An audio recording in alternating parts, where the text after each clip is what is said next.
I am Isaiah Thornton, 72 years old, and I am standing in the dark. The valet stand is empty. The heavy oak doors of Le Verrier, one of the most celebrated restaurants in Los Angeles, are locked tight. A single small sign taped to the glass reads, "Closed for private event." But there are no cars, no music, no life. I checked my watch, the simple Timex I've worn for 20 years. 7:00 p.m., Saturday. This was the time. This was the place. My son Andre had been very specific in the text message he sent me last week. "Dad, the wedding dinner is at 7 Saturday Le Verrier. Please don't be late." I pulled out my phone, my fingers feeling stiff in the cool night air. I dialed his number. It rang once, twice, then picked up. The sound on his end wasn't the quiet dinner I expected. It was loud, music, laughter, glasses clinking. "Dad," Andre's voice was breathless. "Hey, is everything okay? I can't really talk, we're busy." "Son," I said, keeping my voice steady, "I'm at the restaurant, Le Verrier, but it's locked, it's dark. I think you gave me the wrong address for the wedding." The line went silent for a 3-second beat that felt like an hour. I heard a muffled sound, him covering the phone. I heard the sharp, unmistakable voice of my daughter-in-law, Brooke. "Oh my God," she hissed, her voice cutting through the background noise. "He actually went. Just tell him, get it over with." Andre came back on the line. His voice was different, strained, guilty. "Dad, oh man, this is so awkward." He laughed, a short, nervous bark. "The wedding, right, the wedding was... Dad, the wedding was yesterday." Yesterday. The word didn't compute. "Yesterday?" I asked. "But the text... You said Saturday." "Yeah, I know," he said, talking fast now. "It must have been a typo. An autocorrect. Brooke handled all the invites, you know how crazy it gets. It was yesterday, at the Bel Air Country Club. It was beautiful, Dad, you would have... Well, look, I'm so sorry, I feel terrible, but we're literally walking to the gate at LAX right now. We're heading to Bora Bora. We'll do a dinner or something when we get back." "Okay, I gotta go." Before I could say a word, he hung up. I stood there, phone in my hand, the call log staring back at me. Call ended. A typo. An autocorrect. He lied to me. They lied. They gave me the wrong date, the wrong location to keep me, their simple old father, away from their new wealthy friends. They didn't want me there. I looked down at myself. I was wearing my best suit. A custom Brioni dark charcoal, the kind that costs more than a car. The suit I'd saved for this day. In my inner breast pocket, I felt the familiar shape of the gift I'd prepared. I reached inside, I pulled out the envelope. Inside was a cashier's check. I looked at the name, for Andre and Brooke Thornton. I looked at the amount, $2 million and 00100. My entire body went cold, not from the night air, but from a deep, sudden clarity. I held that check, the key to their future, the end of all their financial worries. Then, very slowly, very deliberately, I tore it in half. The sound was sharp, final. I tore it again and again. I walked over to a public trash can on the curb and let the small, confetti-sized pieces of paper flutter from my hand into the darkness. "A typo," I whispered to the empty street. "Okay. Before I tell you what happened when they landed from their honeymoon and discovered that the confused old man they had discarded was the only thing standing between them and financial ruin, I want to know where you're watching from. Drop your city in the comments below. And please hit that like button and subscribe if you believe that underestimating your elders is the last mistake you should ever make." Growing up in Los Angeles meant something different to Andre than it did to me. To him, I was just Isaiah Thornton, the retired postal worker. I was the man who woke up at 5 a.m. for 42 years to sort and deliver mail. He saw our house in View Park, Windsor Hills, not as a cherished piece of history in one of the most prominent, affluent black neighborhoods in the country, but as old and small compared to the glass and steel boxes his new friends lived in. He saw my car, a 1998 Lincoln Continental, not as a mint-condition classic I meticulously maintained, but as a sign that I was poor, that I was stuck. He never knew the truth. My beloved wife, Lucille, God rest her soul, and I made a promise to each other when we first made it. We came from the dirt poor side of Houston. We knew what it was to have nothing. And when we built something, we swore we would never let it poison us. We would never let it make our son weak.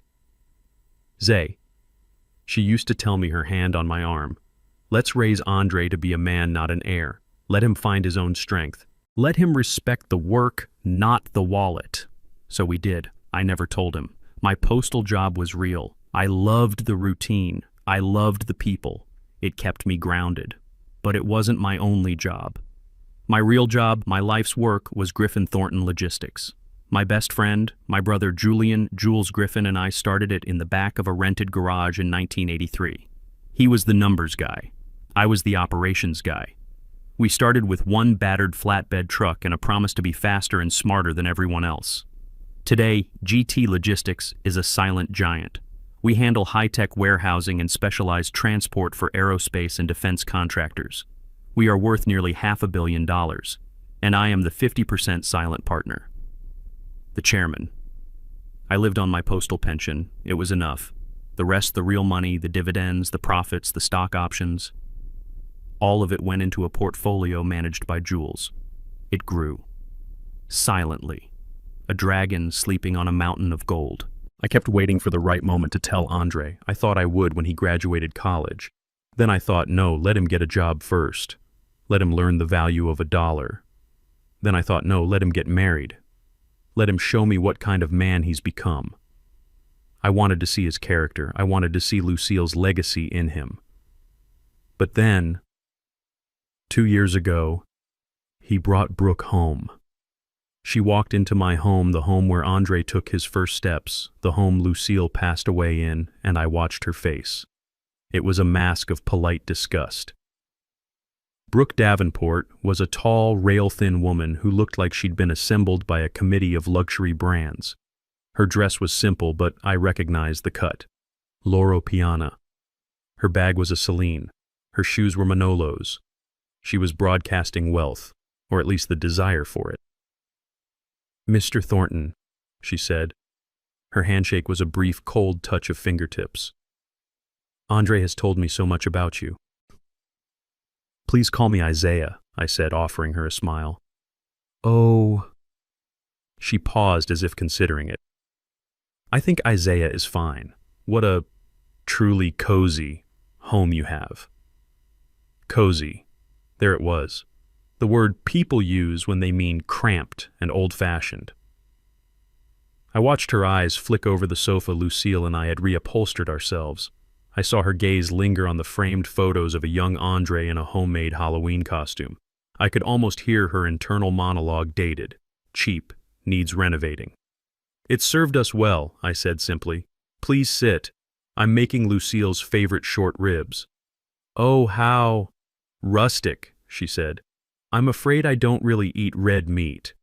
Or much of anything heavy. Do you just have a salad?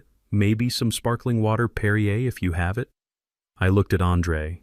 He just shrugged, already under her spell. She's a healthy eater, Dad. I went to the kitchen and made her a salad. I only had tap water. When I gave it to her, she looked at the glass with a small, tight frown before taking a tiny sip. When I returned, she was already interrogating me. So, Isaiah, Andre tells me you were a postman your entire career. I nodded. 42 years, never missed a day. Good, honest work. She smiled, a tight, thin-lipped expression that didn't reach her eyes. How admirable. I have so much respect for the working class. My father, she said, naming a man I'd never heard of, runs a private equity fund. He finds it fascinating how people can manage on a fixed income. It's a real skill, isn't it? Budgeting, couponing, that sort of thing. The insults were so perfectly wrapped in superficial compliments that my son, my poor, blinded son, was beaming. He thought she was impressed. I, on the other hand, felt a cold knot tighten in my stomach. I'd spent 3 decades negotiating with the sharpest, most ruthless CEOs in the defense industry. I know a power play when I see one. This wasn't a conversation. It was an appraisal. She was sizing up my value, and she had concluded I had none. I analyzed her. She wasn't just rude. She was calculating. She was disappointed. She had hoped her new boyfriend's father had more to offer. She was assessing me as a future liability. When Andre got up to take a very important call in the backyard, a habit he'd picked up from her always needing to seem busy, Brooke's demeanor shifted. The fake smile vanished. She leaned forward, her voice dropping to a conspiratorial whisper. Isaiah, Andre and I are very serious. We're planning a future together, a significant future. I'm happy for him, I said. Yes, she said, brushing a non-existent piece of lint from her dress. But you see, my family, we're used to a certain standard. We'll be merging two families after all. And it's vital that everyone is on the same page. And what page is that, Brooke? She looked at me, her eyes flat and cold.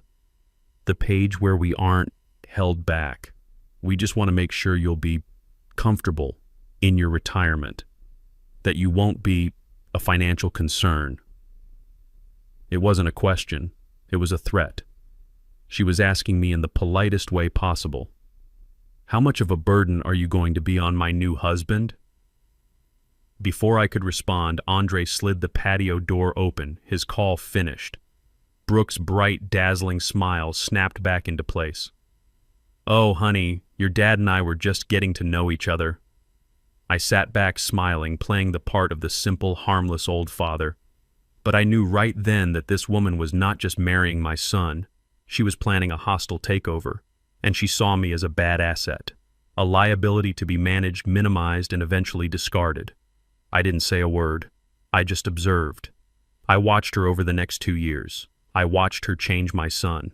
I watched my son start to shrink. It didn't happen overnight. It was a slow erosion like water wearing down stone.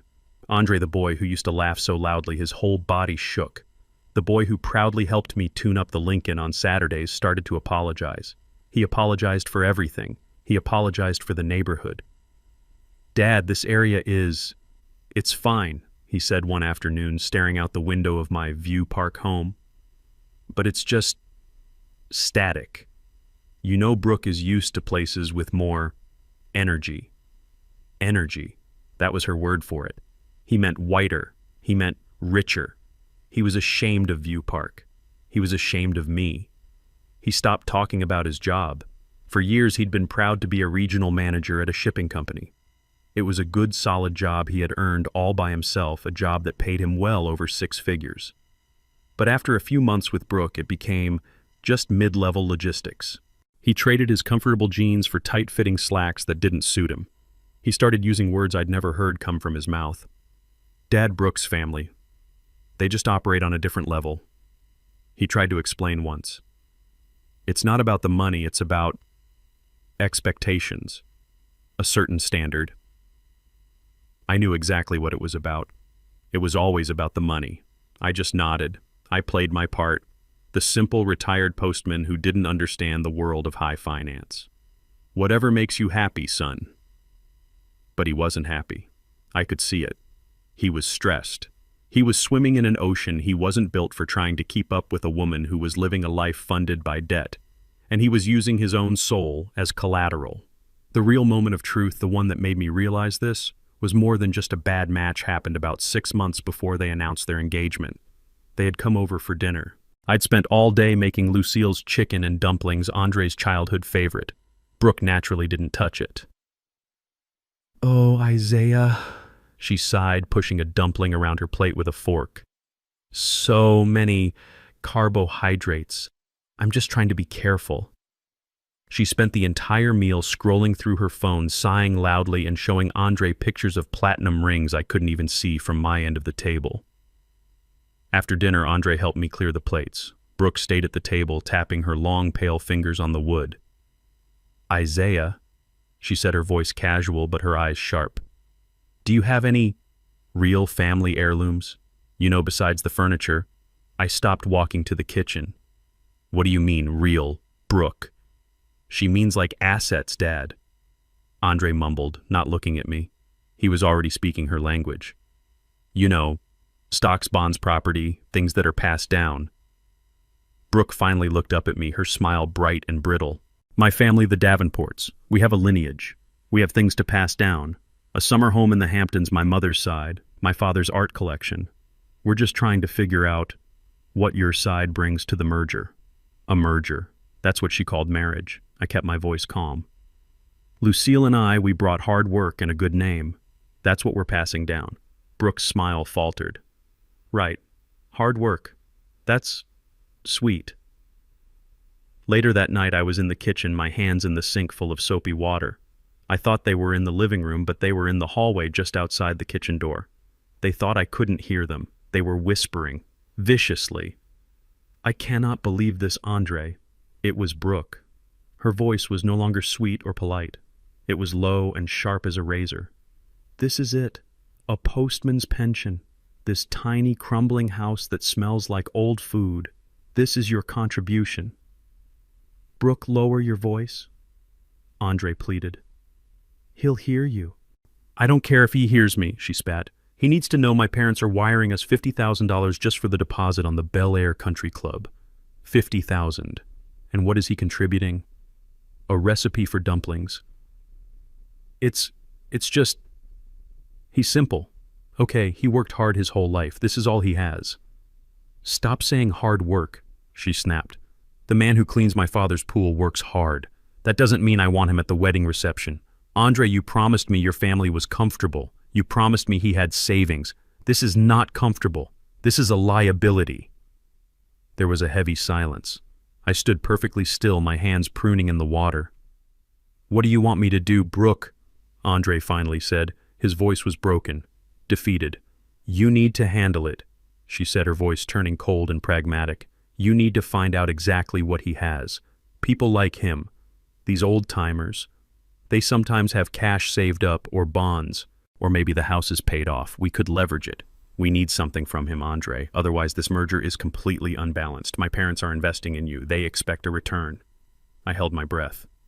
I listened to my son stay silent. He didn't defend me. He didn't defend his mother's memory. He didn't tell this woman to get out of our house. He just said, okay, I'll talk to him. I'll see what I can do. They left a few minutes later, all smiles again. Thank you for the dinner, Isaiah, so rustic. I closed the door behind them. I washed and dried the last dish. I sat down in my quiet house in the chair Lucille always loved, and I knew my son was lost. I knew that Brooke was not just a gold digger. She was an exterminator, and I was the pest she wanted gone. It was 3 months before the wedding, and Andre showed up at my door alone. This was a red flag. Ever since Brooke had sunk her claws into him, she was always there, attached to his arm, a silent, smiling warden. But he came alone on a Tuesday night. He looked thin. The expensive suit he wore, a size too small, looked cheap on him, wrinkled at the elbows. He looked like a man who hadn't slept in a week. Hey, Dad, you busy? Never too busy for you, son. Come in. He walked into the living room but didn't sit. He paced. He ran his hand through his hair, a nervous habit I hadn't seen since he was in high school. You look tired, Andre. Want some coffee? I just made a fresh pot. No coffee, thanks, he said, his voice tight. I just need to talk to you for a minute, man to man. I leaned against the door frame, my arms crossed, and waited. I knew this wasn't a social visit. This was a transaction. Dad, he started staring at the floor. Look, I know I haven't been around much. This wedding planning, it's a monster. Brooke's family, they do things on a whole different scale. So I've heard, I said. Yeah, and, well, we've hit a snag. He finally looked at me. His eyes were bloodshot. It's just a temporary thing, a cash flow issue, you know. Cash flow, her word. I didn't know that word. I knew broke and I knew rich. Cash flow was the word people used when they were pretending to be rich but were actually broke. The venue, he said, waving his hand vaguely. The Bel Air Country Club. It's incredible, Dad. But they need the final deposit by Friday. And Brooke's parents. They're covering everything, of course. They've been amazing. They're footing the bill for almost the entire wedding. That's generous of them, I said, my voice flat. So generous, he said, relief flooding his face as if he'd passed the first test. The thing is, Dad, their money. It's tied up. It's in one of Franklin's private funds, an international account. It takes 30 days to liquidate without a massive penalty. You know how it is with those big trust funds. I, Isaiah Thornton, chairman of a $500 million logistics empire, nodded slowly. No, son. I don't know how it is. Tell me. He flushed a dark red crawling up his neck. It's complicated. Okay. The point is the deposit is due Friday, and we're short. Just for a few weeks. He stopped pacing. He stood in the middle of my living room, a 38-year-old man looking like a terrified 12-year-old. Dad, I need to borrow $50,000. $50,000. He said it like he was asking for 500. The silence in the room stretched out. I could hear the old grandfather clock ticking in the hallway, the clock Lucille and I had bought at a flea market in Pasadena. I know, he said, rushing to fill the silence. I know it's a huge amount, and I hate asking. God, I hate this. But it's not even a real loan, Dad. It's just a bridge. Franklin, Brooke's father, he is going to wire me the money the second his fund clears. First of the month. You'll have it right back plus interest if you want. I swear on Mom's memory. He should not have done that. He should never have brought Lucille's name into this den of lies. My first instinct, the businessman in me, was to laugh. It was the oldest, stalest scam in the book. The money's tied up. I knew from Jules's preliminary checks that Franklin Davenport didn't have a private fund. He had a foreclosed property in Arizona and 3 maxed-out credit cards. The father in me, however, felt a different kind of coldness. I saw my son. I saw the desperation in his eyes. It was real. But it wasn't the desperation of a man planning a wedding. It was the desperation of a man terrified of the woman he was engaged to. He was terrified of failing her. He was terrified of what she would say if he came back empty-handed. This was my crossroads. If I said no, if I called his bluff, I would confirm all of Brooke's accusations. That I was just a broke, useless old man. That I was a liability. It would push Andre further away, right into her arms. He would resent me for embarrassing him for not stepping up. But if I said yes, I was financing my own execution. I was rewarding the lie. I was funding the very woman who was systematically poisoning my son against me. I was paying for the rope she would use to hang me. I looked at him, really looked at him. The sweat on his brow, the slight tremor in his hands. He wasn't asking for money to start a life. He was asking for money to keep his manipulator happy. And just like that, I knew what I had to do. To see how deep the rot truly went, you have to give it room to grow. Okay, I said. Andre blinked as if he'd misheard. Okay, just like that. I'll write you a check, I said. I walked to the old wooden desk where I still kept my postman checkbook, the one from the local credit union. I pulled it out and wrote the check, $50,000 and 00100. I tore it slowly from the book and handed it to him. His hands shook as he took the paper. He stared at it. Dad, thank you. Thank you. You won't regret this. I'll pay you back. Franklin will pay you back. I swear. I'm sure he will, I said. He hugged me then, a fast, awkward, guilty hug. The hug of a thief who just got away with the loot. You're a lifesaver, Dad. Brooke is going to be so relieved. I gotta go. I gotta go tell her. Go on, son. He practically ran out the door. I heard his car start and speed away, tires squealing just a little. I stood there for a long time listening to the silence of the house. I walked back to the fireplace and picked up the photograph of Lucille, the one from our 25th anniversary. Her smile was so bright, so honest. Oh, Lucille, I whispered to the empty room. What have I done? I had just paid my son to betray me. I hope I'm doing the right thing, my love. I truly hope I am.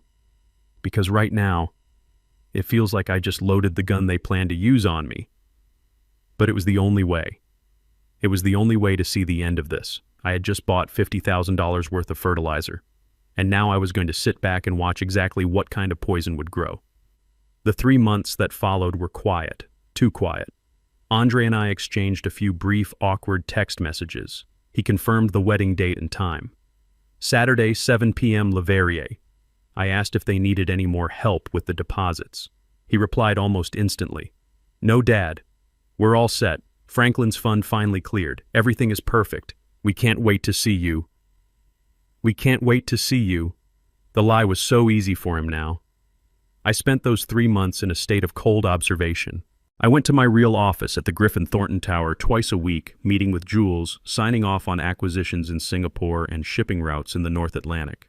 The rest of the time I was Isaiah the retired postman working in my yard reading my books. I let the silence build. I gave them all the rope they needed. When Saturday finally arrived, the day of the supposed wedding, I woke up before the sun. I felt a strange calm. Today was the day of the test. Today I would find out once and for all what was left of my son. I spent the morning in my workshop polishing the chrome on my Lincoln until it shone like a mirror. This wasn't just a car, it was a statement. Lucille had loved this car. "It has substance, Zay," she'd said. "Not like those flimsy new things." It was the car I'd drive to my son's wedding. At 4 p.m. I began to prepare. I didn't go to the simple closet where I kept my postman's work shirts and my comfortable slacks. I went to the back of my bedroom to the custom-built cedar-lined wardrobe that Andre had never once looked inside. I took out the suit. Andre and Brooke expected me to show up in a 20-year-old polyester suit from Sears, the one I used to wear to church on Easter. They expected me to look like their liability. Instead, I pulled out the Brioni. It was a dark, charcoal gray, almost black, cut from a wool so fine it felt like silk. I'd had it made in Milan on a business trip 5 years ago. It was the suit of Isaiah Thornton, the chairman. I put it on. The jacket settled on my shoulders with a familiar, comforting weight. I chose a simple silver silk tie and my Patek Philippe Calatrava. It was Lucille's last gift to me. For the man who has everything. The engraving on the back read, "Accept more time." I looked at myself in the mirror.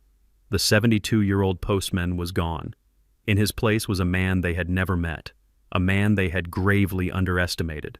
At 5 p.m., I drove the Lincoln not to the wedding, but to a quiet, discreet granite building in Century City. It didn't have a large sign. It just had a small brass plaque, Harrison Private Bank. I didn't use the credit union for my real life. I walked inside. The lobby was silent, all marble and rich mahogany. A young woman at the desk looked up, saw me, and immediately smiled. "Good afternoon, Mr. Thornton. Mr. Harrison is expecting you."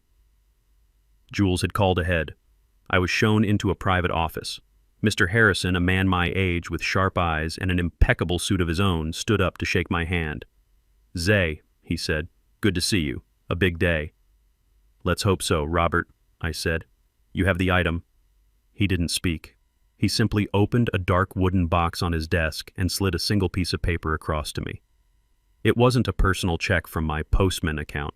It was a cashier's check drawn from one of the corporate holding accounts. $2 million, Harrison said quietly, stating the fact. "It's a substantial wedding gift." "It's not a gift, Robert," I said, picking up the check. I felt the weight of it in my hand. "It's a foundation. It's a stake. It's my son's independence." My plan was simple.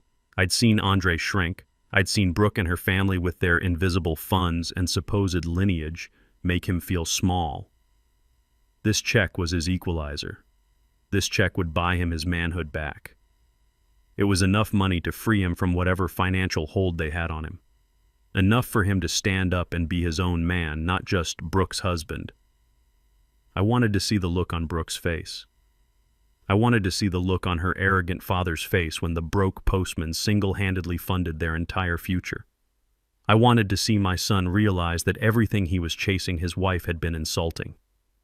"I hope he appreciates it, Zay," Harrison said, his voice soft. "So do I, Robert," I replied, sliding the check into the inner pocket of my Brioni suit. "So do I." I walked out of the bank and got back into the Lincoln. I sat there for a minute, my hands on the wheel. This was it. The final test. My son had lied to me about $50,000. He was marrying a woman who saw me as human garbage. He was on a dark path. But maybe, just maybe, this gesture could pull him back. Maybe seeing what I was willing to do for him would remind him who he was. It would remind him of Lucille. My hope was a small flickering flame, but it was still there. I put the car in drive and headed for Le Verrier. I drove toward my son's wedding, holding on to that $2 million hope, ready to save him. I had no idea I was driving to my own execution. I had no idea that when I arrived the restaurant would be dark and the betrayal would be absolute. I stood on the dark sidewalk, the phone pressed hard against my ear. It rang. Once. Twice. I expected it to go to voicemail. It was 7 o'clock on a Saturday. His wedding night. He should be at dinner laughing, giving a speech. He shouldn't be answering his phone. On the third ring, he picked up. The first thing that hit me was the noise. It wasn't the refined clink of crystal and the soft murmur of a high-end restaurant. It was loud, a cacophony of pop music announcements over a loudspeaker and the rumble of 1,000 conversations. It sounded like a stadium or an airport. "Dad," Andre's voice was high, breathless. "Hey, is everything okay? I can't really talk right now. We're busy." Busy. I gripped the phone, a strange coldness seeping into my hand. "Son, Andre, I'm at the restaurant, Le Verrier." There was a pause. The background noise on his end seemed to swell and then fade as if he'd turned his head. "What? What restaurant?" "The wedding restaurant," I said, my voice slow, patient. "The one you texted me, Le Verrier. I'm standing right outside." "But it's locked, son. It's dark. Did the venue change? Did you forget to tell me?" The silence that followed was the loudest sound I had ever heard. It stretched for 3 seconds. 4. 5. It was a cavernous, empty silence where I could hear my own blood pounding in my ears. Then I heard it. It was muffled, him trying to cover the receiver with his hand. But he failed. I heard the sharp, frantic whisper of my daughter-in-law, Brooke. "Oh my God," she hissed. Her voice was pure venom. "He actually went. He really went to the fake place. Just tell him. Get it over with." Fake place. The words didn't just register. They slammed into my chest, knocking the air out of my lungs. It wasn't a mistake. It wasn't confusion. It was a plan. A fake place. Andre came back on the line. His voice was a disaster. It was a high-pitched, desperate squeak, a performance of sudden, shocked realization. "Dad, oh man, oh man." Then he let out a short barking laugh that held no humor, only panic. This is so awkward. I am so sorry. The wedding, right, the wedding was..." "Dad, the wedding was yesterday." I said nothing. I just stood on the dark sidewalk. My hand, the one in my pocket, was resting on the envelope. The $2 million envelope. Yesterday, I finally managed to say. My voice was a gravelly whisper. "But the text. You texted me. Saturday. Le Verrier." "Yeah, I know. He was talking fast now, the words tumbling out, tripping over each other. It must have been a typo, a crazy autocorrect. You know how these new phones are, Dad. Just crazy. A typo and Brooke, she handled all the real invitations, the paper ones. You must not have gotten yours. Oh man, the mail." He laughed again. "Dad, you know the mail stuff gets lost all the time, right? How ironic. You a postman, right?" He was rambling. He was drowning in his own lie. Ironic, I thought. Ironic that I spent 42 years of my life delivering promises and my own son couldn't deliver a single truth. "It was yesterday," I repeated. It wasn't a question, it was a finality. "Yeah," he said, seizing on my quiet tone. "At the Bel Air Country Club. It was beautiful, Dad. You would have... Well, it was just, mostly Brooke's family. We figured you'd want to avoid the fuss." Avoid the fuss. They had decided for me that I wouldn't want to be at my only son's wedding. "Andre," I started, but I didn't know what to say. "Look, Dad, I feel terrible. I really do. But I can't fix it right now."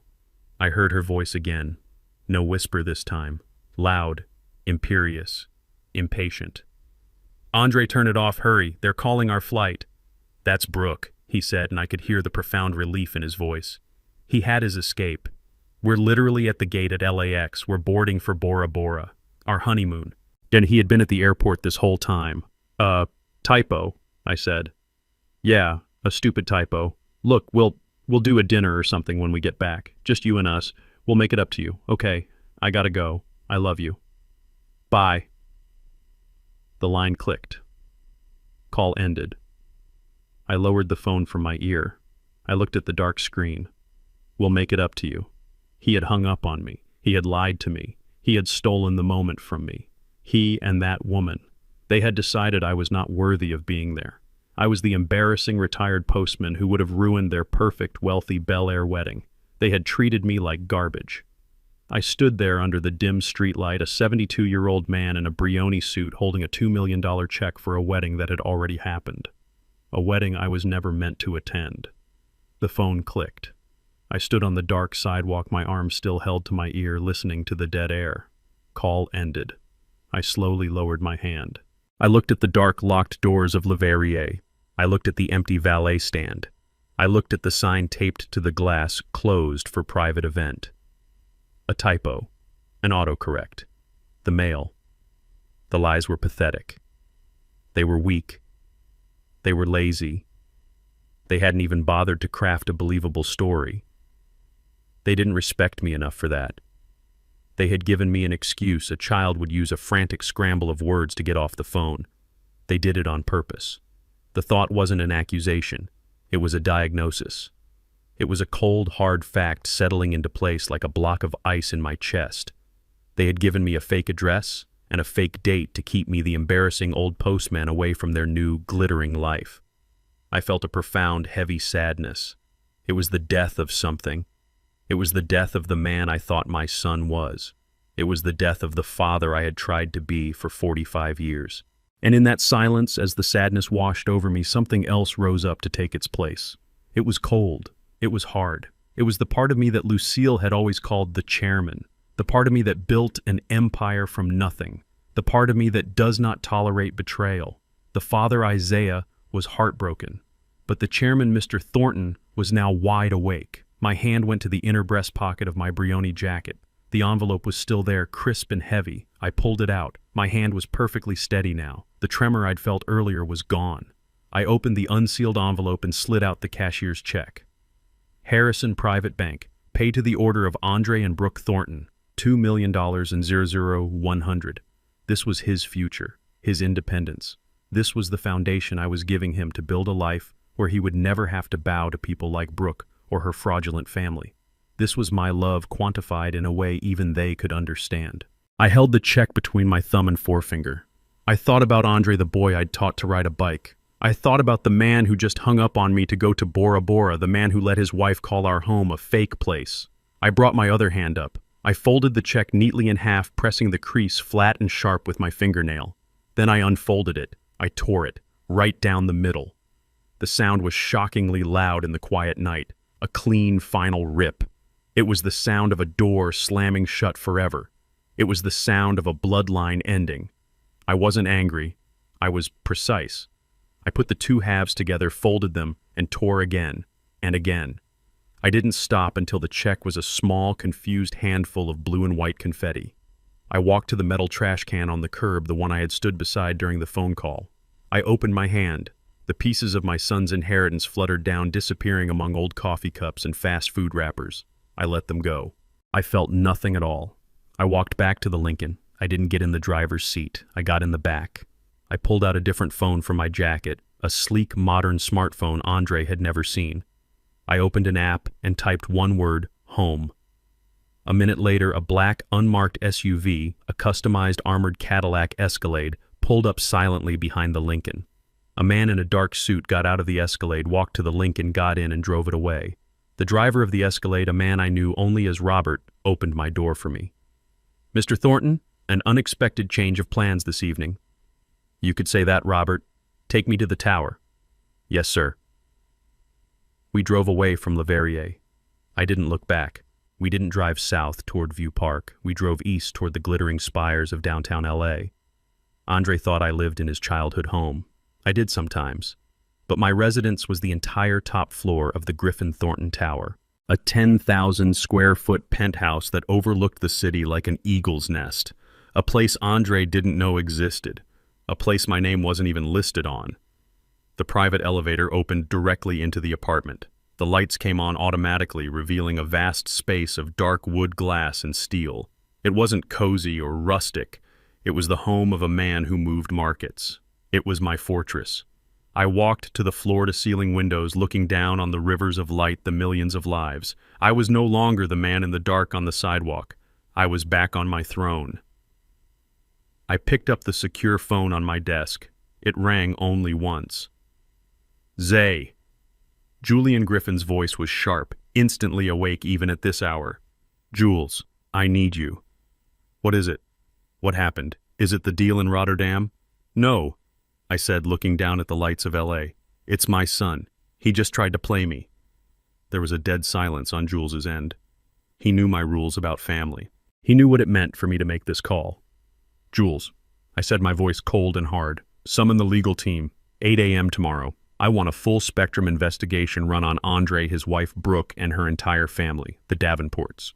Jules didn't hesitate. What are we looking for? Everything I said. Debts, assets, lies. I want to know who they really are. I want to know where my $50,000 went. And I want you to start drafting the paperwork to revise my will immediately. 8 a.m. Sunday. The city of Los Angeles was just waking up, the freeways still quiet. But on the 70th floor of the Griffin Thornton Tower, the day was already in full swing. The boardroom was a cavern of polished mahogany and glass overlooking the entire LA basin from the mountains to the sea. Jules Griffin was pacing. He was 71, my contemporary, a tall, imposing man who favored hand-stitched suits and a permanently furrowed brow. He was the public face of our empire. He was the negotiator. And right now he was furious. I, on the other hand, was perfectly still. I sat at the head of the long table in the same charcoal Brioni suit I had worn the night before. I had not slept. I was staring at a blank legal pad, a cup of black coffee steaming untouched in front of me. A fake address. Jules spat, his voice echoing in the cavernous room. He slammed his open palm onto the mahogany. The sound was like a gunshot. A fake date, of all the low gutter snipe tricks. Zay, I told you, from the day he brought that woman home. I told you she was a viper. I told you she had dollar signs in her eyes. I looked up at him. My oldest friend, the man who'd held me up at Lucille's funeral. You did, I said. My voice was calm. It was the voice I used when I was closing a billion-dollar deal, not the voice of a grieving father. And Andre, Jules continued, his voice thick with anger, to let her, to help her, to lie to his own father. After everything you and Lucille, Zay, this isn't just disrespect. This isn't just greed. This is a declaration of war. No, I said quietly. Jules stopped pacing and looked at me. It's not war, Jules. It's pest control. I finally picked up the pen. Here's what we are going to do. First, I want a team on Andre and this woman, not our in-house security. I want the best. I want Kroll. Jules's eyebrows shot up. Kroll, the global intelligence firm, the one governments used. Zay, that's heavy artillery for a domestic issue. This stopped being a domestic issue when they decided to commit fraud, I said. I want to know everything. I want to know who Brooke Davenport really is. I want to know who her parents are. Andre mentioned a private fund that was tied up. I want to know if that fund exists. I want to know if they have $1 to their name or if they are just high-class grifters. Jules was already scribbling on his own notepad. The Davenports. Understood. What about the $50,000? My jaw tightened. The $50,000. The loan. He swore on Lucille's memory he would pay it back when the fund cleared. I want you to trace that check, Jules. I want to know the second it was cashed and where the money went. I want a complete financial autopsy. Every dime. He swore on Lucille, Jules said, his voice dropping to a dangerous low. I'll have an answer for you by Tuesday. The check trace is easy. Good, I said. Second, I want a complete asset review on Andre. He thinks I'm a retired postman. He thinks his only inheritance is the house in View Park and a pension account. He has no idea about GT Logistics. He has no idea about the trusts, the holdings, the offshore accounts. I want to ensure he never knows. You want to cut him out, Jules said. It wasn't a question. I want to airlock him, Jules, I corrected. I want to revise my will, effective immediately. Everything. Every last penny, every share of GT, every brick. It all goes into a new irrevocable trust. The Lucille Thornton Education Trust. It will be dedicated to funding scholarships for underprivileged kids in Houston in her name. Jules paused. Zay, what about Maya, your granddaughter? I closed my eyes for a moment. Maya, my 5-year-old granddaughter. She was the one part of this that was still pure. You're right, I said. The View Park house. That was Lucille's dream house. It will go to Maya. We'll put it in a separate trust. You and I will be the sole trustees until she is 25. Andre and Brooke will not get a splinter of the floorboards. They will not have a key. They will not set foot in that house again. Done, Jules said, writing furiously. Third, I said, leaning forward, this is the most important part. I need to know why. Why this elaborate, stupid lie? If they needed money, why not just ask? Why go to all the trouble of faking a wedding date? Why humiliate me? Because they're weak, Jules said. No, I said. It's not just weakness, it's something else. It felt planned, like they wanted me to be confused, like they were testing me, like they were building a case. Jules stopped writing. He looked up, his eyes narrowing. Building a case. Zay, you don't think... I do, I said, the final cold piece of the puzzle falling into place. I think they are planning to have me declared incompetent. I think they believe I'm a lonely old fool with a house worth $1 million and a pension, and they want to take it. I think this fake wedding date was step one. They'll use it as proof that I'm losing my mind. They'll say I forgot my own son's wedding. Jules stared at me, his face pale with rage. They are going to try to put you under a conservatorship. That's the play, I confirmed. They think I'm a pawn. They don't know I'm the king. So here's what you're going to do. You're going to get me appointments with 3 of the top neurologists and psychiatrists in Los Angeles. I want a full cognitive evaluation. I want 3 signed, notarized affidavits stating that I am of sound mind and body. I want them on my desk before Andre gets back from Bora Bora. I'll schedule them for this week, Jules said, his voice grim. Good, I said, standing up. I walked to the window and looked down at the city. They are on their honeymoon. They think they've won.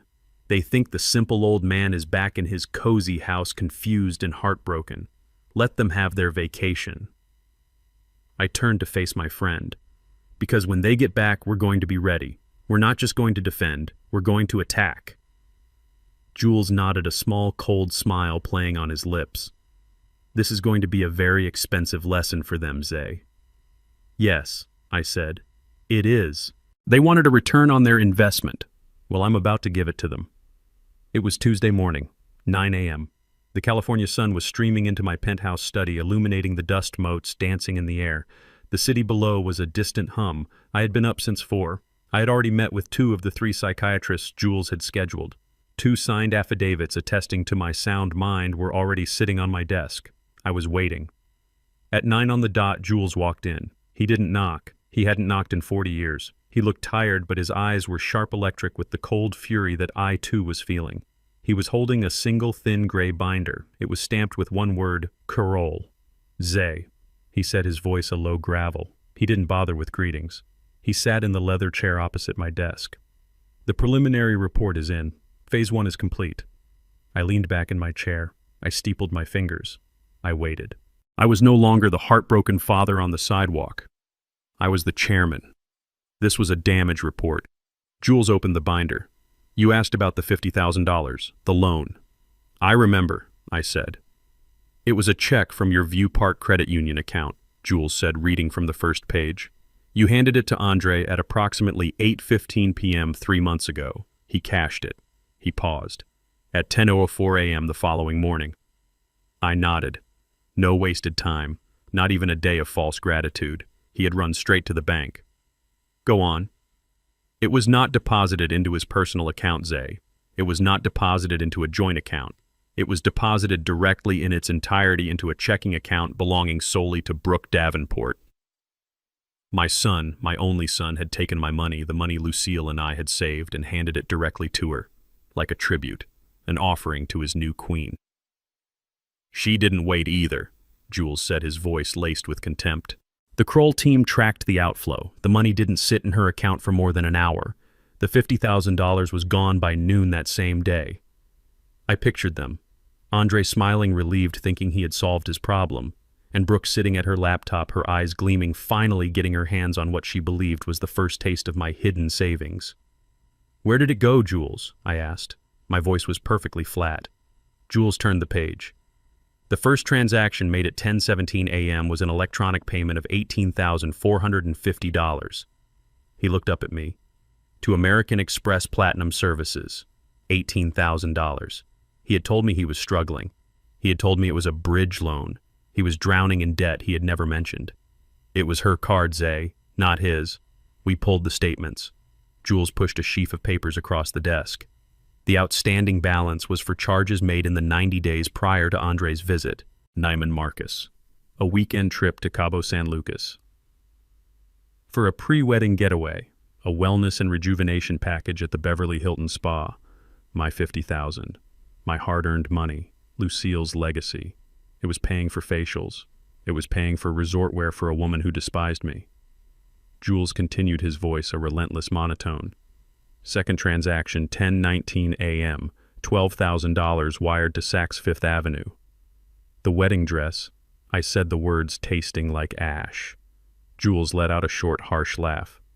No, the wedding dress was supposedly a family heirloom from her mother. We're checking on that. This was for accessories.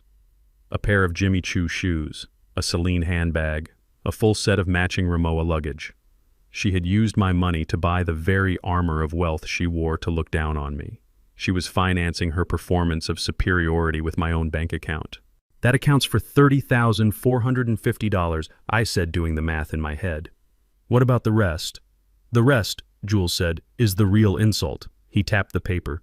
$19,550, transferred directly to Andre's personal account. To pay the Bel Air Country Club? I asked. The deposit? No, Jules said, shaking his head.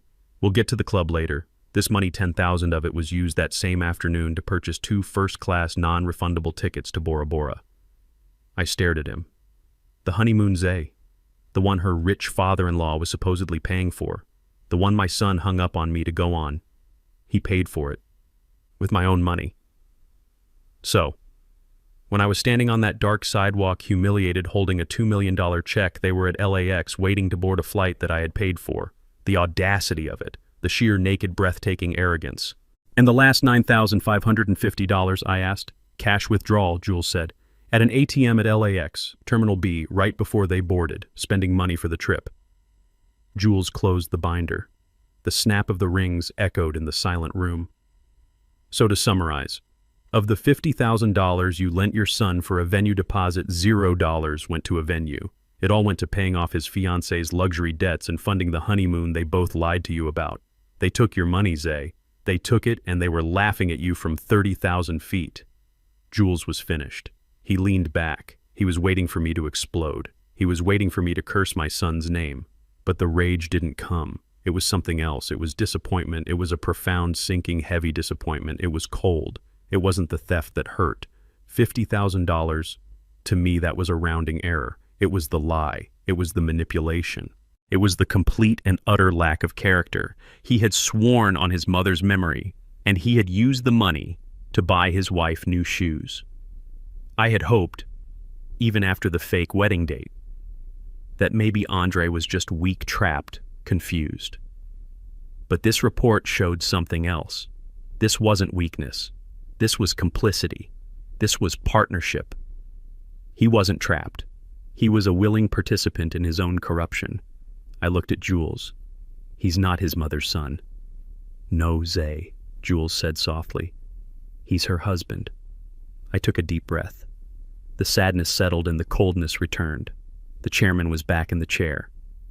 What's next, Jules? I asked. You said this was the preliminary report. Show me the rest. Jules's face hardened. He looked up from the papers detailing the $50,000 theft, and his eyes met mine. The $50,000. That was just an appetizer, he said, his voice dropping an octave.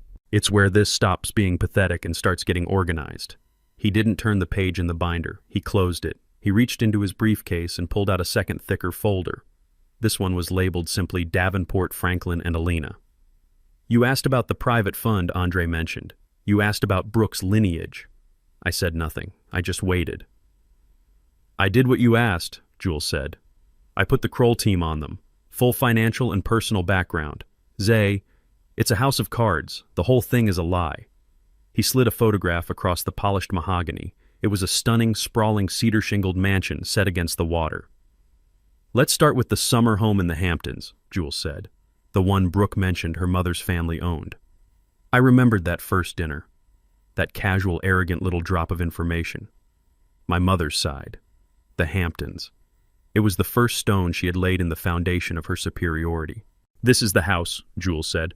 Sag Harbor, estimated worth $12.5 million. Impressive, I said. It is, Jules agreed. It belongs to Brooke's uncle, her mother's brother, Michael Stratton. He's a legitimate real estate mogul in New York, and according to the Kroll team who spoke to his attorney, Franklin and Elena Davenport haven't been invited there in over a decade. He apparently refers to them as the Locusts. The first brick crumbled. A borrowed piece of someone else's life presented as her own. So, the mother's side is a fabrication, I said. What about the father Franklin, the private equity man? Ah, yes, Jules said, a dark amusement in his voice. Franklin Davenport, the man Andre was so impressed by. Jules opened the new folder. Franklin did run a fund, Davenport Capital Partners. It was registered in Delaware in 2010. It had a good 3-year run leveraging commercial real estate in Arizona and Nevada. But he was sloppy, Zay. He was all flash, no foundation. He overleveraged, got caught in a bad market dip, and tried to double down. Jules tapped the paper. He was wiped out, completely. Davenport Capital Partners was formally dissolved in 2020. It's defunct, insolvent. He slid another document across the desk. It was a public record. He filed for Chapter 7 bankruptcy 2 years ago, Zay. They lost everything. The house in Greenwich, the cars, everything. The air in the penthouse study felt thin. This wasn't just not rich. This was a spectacular, devastating failure. But the suits, I said, thinking of their immaculate presentation. The talk of standards, the Bel Air Country Club.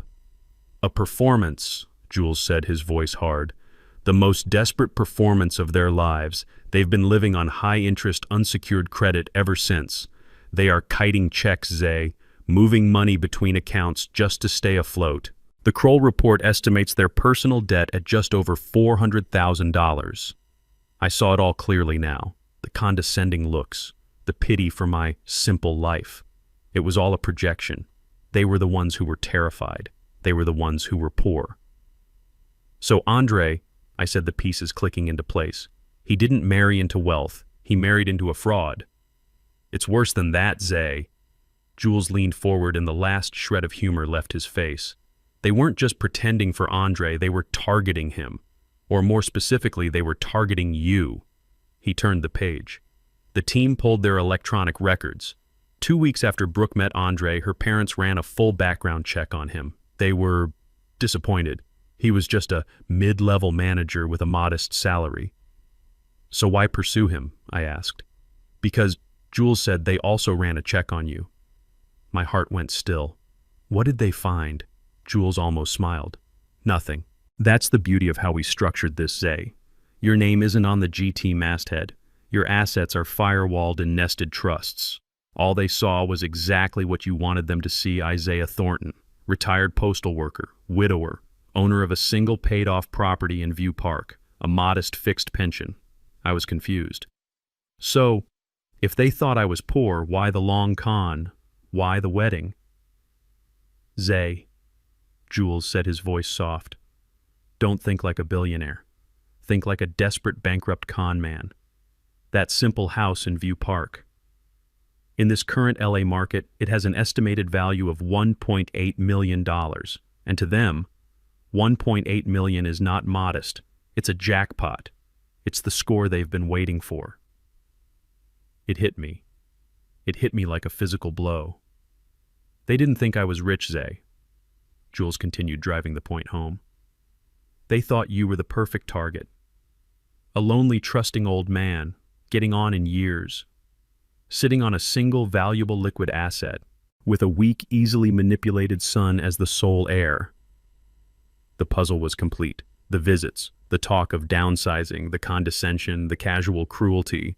It was all designed to isolate me, to make Andre see me as a burden. The fake wedding date, that wasn't just to avoid embarrassment, it was to create an incident, a moment they could point to.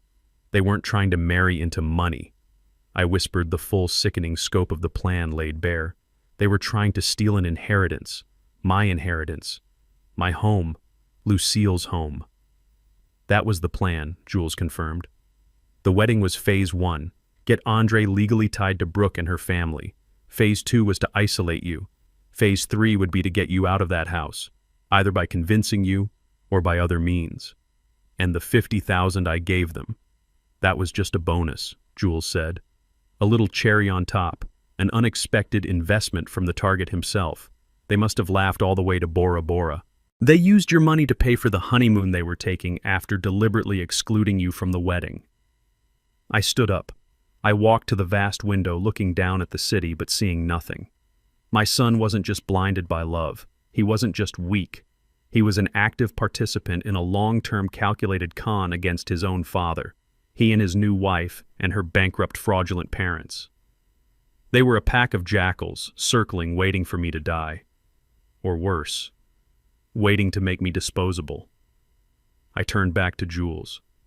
The disappointment was gone. The sadness had burned away, leaving something cold and hard in its place. "Jules," I said, my voice was ice. "What else?"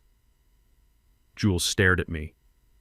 His face was a mask of controlled fury. He was a man who lived in a world of contracts, numbers, and leverage. What he was about to tell me was outside that world. It was something personal, something ugly. "Zay," he said, and his voice was quieter now, which always meant he was more dangerous. "The 50,000 was the how. The Davenport fraud was the why. This..." He paused, tapping a third, very thin manila folder he had placed on the desk. "This is the what's next." He slid the folder toward me.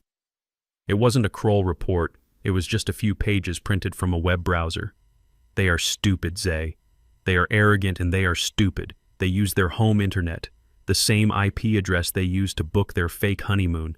The Kroll team pulled their complete search history and their email backups from the last 6 months." My heart didn't pound. It just stopped. This was it. This was the answer. "Why, Jules?" I whispered. "Why the lie about the wedding?" "Because," Jules said, "you were right. You said it yourself. They were building a case." He turned the first page over for me to read. It was a printout of an email from Brooke Davenport to Andre Thornton. The subject line read, "The future." "Andre, darling," it said, "we need to talk about your father. I am truly, truly worried about him." I looked at Jules. "This was sent 2 months ago," he said. "The day after you told them you weren't interested in selling the View Park house." I read on. "He's clearly not managing well on his own. He's isolated. He's forgetting things. He told me that story about his time in the army. Again. He's clearly showing signs of cognitive decline. My parents and we just think it's irresponsible to let him manage an asset like that house when he's not in his right mind." I looked up, my blood running cold. "Jules, I was never in the army." "I know," Jules said grimly. "I told you, she's a viper. She was inventing symptoms.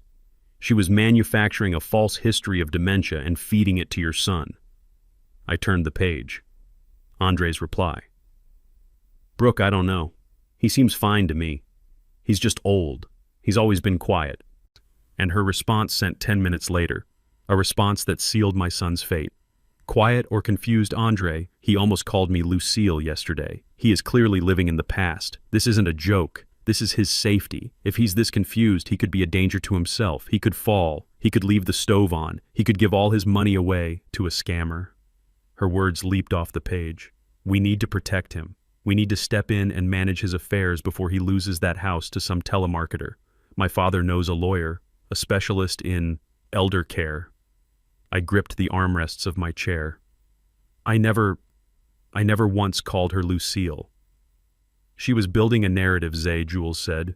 "And your son was buying it, or at least he was letting himself be convinced." He pushed the next page toward me. "Now look at this. Their search history, from their home computer, starting 2 months ago." I read the list. Each line item was a nail in my son's coffin. 10:30 p.m. How to get power of attorney for elderly parent in California. 10:37 p.m. Signs of early onset dementia versus normal aging. 10:45 p.m. Legal definition of mentally incompetent, California. 11:02 p.m. What is a conservatorship? 11:15 p.m. How to prove a parent is a danger to themselves. 11:30 p.m. quickest way to gain control of elderly parents' assets. 11:45 p.m. Can a conservator sell a parent's house? I put the paper down. I had to. My hands were shaking. This was not greed. Greed, I understood. I had built an empire negotiating with greedy men. Greed is simple. Greed is a business transaction. This was evil. This was a plan to put me in a cage, to strip me of my name, my mind, my freedom, to take my house, Lucille's house, and sell it, to lock me in a home where I would be fed pills by some stranger until I actually became the confused old man they were pretending I was. This was not theft. This was murder of the soul. And my son Andre, he was a part of it. Zay, Jules said, his voice soft but heavy. There's one more. The last email, from Brooke to Andre, 4 weeks ago, the day after he texted you the fake wedding details. I steeled myself and picked it up. The subject line read, Step 1. It's done, Brooke wrote. He has the wrong date and the wrong place. This is the big one, honey. When he misses the wedding, it's the proof we need. It's not just forgetting keys. This is a major, undeniable cognitive failure. He'll call confused and upset. When he does, you just be so sorry, so concerned. Tell him he must have gotten it wrong. We'll use this as the primary incident when we file the petition. No judge will ignore a man forgetting his only son's wedding. This is it. We're finally going to save him from himself, and we'll finally be able to solve our problems. I dropped the paper. It fluttered to the mahogany floor. The fake date, the fake restaurant, the typo. It was all a calculated performance, a setup. They were counting on me to call confused. They were hoping I would sound lost and old. They were building their case. They had weaponized my love for my son against me. They had turned his wedding day into the first exhibit in a court case designed to destroy me. They set me up, I whispered. Yes, Jules said. They manufactured incident number 1. They were going to let you sit in that dark restaurant heartbroken. They were going to let you feel the humiliation, and they were going to use that humiliation as a legal weapon. I stood up. I walked to the vast window. I looked down at the city, at the tiny, insignificant cars moving below.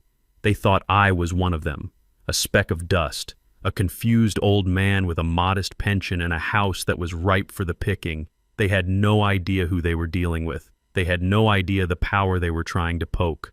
The heartbreak I'd felt on that sidewalk was gone. The disappointment I'd felt over the $50,000 was gone. All of it was gone, burned away by a clean, cold, righteous fury. This was not a family matter. This was a hostile takeover, and I was about to mount a defense that would liquidate their entire company. I turned back to Jules. The father was gone. The chairman was in the room. They're on their honeymoon, I said. In Bora Bora. On my money. 10 days, Jules confirmed. Their flight lands at LAX on the 21st. Good, I said. That gives us time to work. They want to prove I'm confused. They want to prove I'm losing my mind. They think I'm a lonely, vulnerable old man. Jules watched me, a slow, predatory smile spreading across his face. He knew this side of me. He had seen it destroy competitors worth billions. What's the play, Zay? The play, I said, is that they are absolutely right. I am a confused old man. I'm devastated that I missed the wedding. I'm so heartbroken and foggy. I can't even remember what I did with their wedding gift. Jules's smile widened. The $2 million check. What check? I said, my voice suddenly frail, confused. I had a check, I don't remember. Was it 2,000 or was it 2 million? Oh dear. My memory is it's just so foggy these days. I met my oldest friend's gaze. I'm going to need you to spread a rumor, Jules. I need you to call that loud-mouthed cousin of mine Thelma, the one who repeats everything. Jules was already dialing. What should I tell her, Zay? You tell her. I said that you're worried about me, that I'm not myself, that I'm rambling about missing the wedding and losing a very large wedding check, a life-changing amount of money. Tell her I keep patting my pockets saying, I've lost it. I've lost it all. Oh, this is good. Jules chuckled. They're hunting a wounded animal, I said. Let's show them exactly where to find the bait. And Jules, get Dr. Kaplan and Dr. and Singh on the line. I need those final 2 cognitive evaluations on my desk by Friday. I want them notarized in triplicate. I sat back down at my desk. The jackals thought the lion was dying. It was time to remind them why I was king. I spent the next 3 days methodically, clinically dismantling my life, or at least the life my son thought I had. Jules and I sat in his office, not the grand boardroom, but his private study on the 70th floor, surrounded by legal books and art from his travels. A stack of freshly printed documents sat between us. First, Jules said, sliding a thick document toward me. The View Park house, Lucille's house. I picked up my pen. It was a Mont Blanc heavy and cold in my hand. This, Jules explained, is the final deed of transfer. It moves the property from Isaiah Thornton individual into the Maya Thornton Irrevocable Education Trust. Effective immediately. You and I are the sole administrators. Andre Thornton and Brooke Davenport are explicitly barred from using the property as collateral residence or from receiving any proceeds from its potential sale. I signed my name. Isaiah Thornton. A simple signature that undid 40 years of inheritance. It was done. Lucille's house was safe. Maya's future was safe, from her own father. Next, Jules said, sliding a much thinner document over. The $50,000 loan. I looked at it.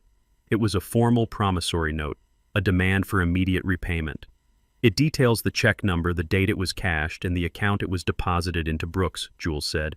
It has a standard interest clause of 8% retroactive to the date of the loan. It is legally ironclad. He'll ignore it, I said. He'll say I was confused when I gave it to him. Let him. Jules smiled a cold, thin smile. It's not for him. It's for the court. This is Exhibit A in our fraud case. Sign it. I signed it. Finally, Jules said, handing me 3 identical folders. Your cognitive evaluations. Dr. Mendez, Dr. Singh, and Dr. Kaplan. All 3 find you in the 99th percentile for cognitive function for a man of your age. They state, and I quote, Mr. Thornton's recall reasoning and financial acumen are exceptionally sharp. Each copy is notarized. I tapped the folders. Good. Put them in the vault. We won't need them until the performance. With the paperwork signed, the armor was in place. Now it was time to set the trap. I picked up my postman phone, the simple flip phone Andre knew. I looked at Jules. Ready. Let's go fishing, Zay, he said. I dialed a number I knew by heart. My cousin Thelma. A good woman, but a woman who believed information was a currency meant to be spent, and she spent it liberally. She loved gossip more than she loved breathing. Thelma, it's Isaiah. Yes, it's been a while. I put the phone on speaker. I hunched my shoulders. I let my voice crack. I became the man they thought I was. Thelma, I don't know who to talk to. I'm so terribly upset. Isaiah, what is it, honey? You sound awful. Is it Andre? Is he okay? It's the wedding, I said, letting a small sob catch in my throat. Thelma, I missed it. I missed my own son's wedding. You what? Her voice went up an octave. The bait was in the water. Andre. He told me it was Saturday. I'm sure he did, but he says it was Friday. He says I must have gotten confused. He says I'm getting forgetful. Oh, Lord, have mercy, Isaiah. You forgot his wedding. I don't think I forgot, I said, my voice rising in false panic. But maybe I did. My mind, it's just so foggy lately. And Thelma, that's not the worst part. What's worse than that, child? The gift, I whispered, as if I were afraid of being overheard. I went to the bank. I took out a check. A big one. I wanted to surprise him. Set him up for life, you know. A big check. How big, Isaiah? I can't even remember, Thelma. That's the problem. Was it 2,000 or was it 2 million? I can't find it. I think I lost it. I had it in my suit. I'm sure I did. But now it's gone. What if I threw it away? What if someone stole it? $2 million. Jules was covering his mouth, his shoulders shaking with silent laughter. $2 million, Thelma shrieked. Isaiah Thornton, you call the police, you call the bank, you lost a $2 million check. I can't, I cried. Andre, he'll be so angry. He's on his honeymoon. Oh, Thelma, I think I've ruined everything. I'm just an old fool, a confused old fool. I hung up the phone, my performance complete. Jules and I sat in silence for a moment. She'll call her daughter first, Jules calculated. Her daughter will post it on Facebook. Andre's cousin Jerome follows her. He'll see it. He'll text Andre in Bora Bora. How long do you give it? I asked. Before they cut their trip short, Jules checked his watch. I give them 12 hours. He was wrong. It took 8. Jules's private phone rang at 4 a.m. the next morning. It was the Kroll team leader stationed in French Polynesia. "Mr. Griffin, target is on the move. Mr. and Mrs. Thornton just checked out of the St. Regis. They've chartered a private seaplane to Papeete. They're booked on the first commercial flight back to L.A. They'll land at LAX at 7:00 p.m. tomorrow. They look agitated." Jules hung up and called me. "They took the bait, Zay. They're coming home." I was sitting in my penthouse watching the sunrise. "They're coming home to hunt a wounded animal," I said. "They think they're coming to take control of a senile old man's $1.8 million house." "They have no idea," I said, "that they're really coming to try and claim a $2 million check. They're about to expose just how greedy they really are." The trap was set, the bait was out, the jackals were on the plane. All I had to do now was go back to View Park, put on my old sweater, and wait in my cozy little house, ready to play the part of a confused, broken, and very vulnerable old man. I was in the armchair when they arrived, the one Lucille had covered in that soft, worn chenille. I had the lights in the living room turned down low, just a single dim yellow lamp by my side. I had a copy of Ebony magazine from 1994 on my lap upside down. I'd practiced my breathing. Slow, a little shallow. I was the very picture of a man fading away. I heard the key scrape in the lock. Andre still had his key. The door flew open, hitting the wall with a bang that made me jump, which was perfect. Dad, are you here? Are you okay?" Andre rushed in first, his face a mask of practiced theatrical worry. He was still tan from Bora Bora. He wore linen pants and an expensive unbuttoned shirt. He looked like a tourist. He stopped when he saw me, his eyes quickly scanning the dim room before landing on me. "Dad," he breathed, rushing over to kneel at my feet. "Oh my God, you're just sitting in the dark. We were so worried." He grabbed my hand. His was clammy despite the tan. Brooke glided in behind him. She was a vision in white linen, her blonde hair pulled back. She held a large, expensive straw bag. She didn't rush. She stood in the doorway, her arms crossed her eyes, doing the real work. She scanned the room, her gaze sharp, assessing. She was looking for signs. She was hunting. "Andre San," I said, blinking slowly as if pulling myself up from a deep fog. "You're back. What happened? Your honeymoon?" "We cut it short, Dad," Andre said, his voice dripping with false empathy. He squeezed my hand. "We couldn't relax, not after we heard. We got a call from Cousin Thelma. She said you weren't well, Dad, that you were confused." Brooke finally moved, gliding forward, her face now arranged in a look of profound, gentle concern. It was a masterpiece of acting. "Isaiah," she said, her voice a soft, sympathetic coo. She sat on the arm of the chair, not close enough to truly comfort, but close enough to loom. "We are so sorry about the wedding. It was all just a terrible mix-up with the invitations. We feel just awful." I looked up at her, letting my eyes seem watery and unfocused. "You do?" "Of course," she said, patting my shoulder. "But, Isaiah, Thelma said something else. She said you were very upset, that you thought you'd lost something." I flinched. I looked away from her toward the cold fireplace as if in deep shame. "I don't know what she's talking about. I'm just tired." "Dad," Andre cut in. His impatience was a sharp blade under the velvet of his concern. "Dad, listen to me. Thelma said you lost something. Something important. She said you kept rambling about a gift. A check." I squeezed my eyes shut. I put my hand to my temple. "Oh," I whispered. "That. It's all so foggy. My mind, it just hasn't been right since that night. I missed it." I let my voice crack. "I missed my son's wedding. I went to the wrong place."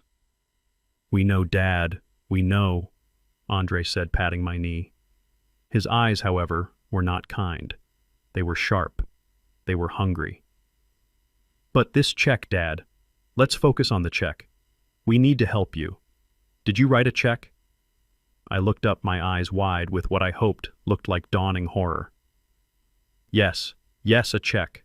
A wedding gift. I had it in my suit pocket. The good one.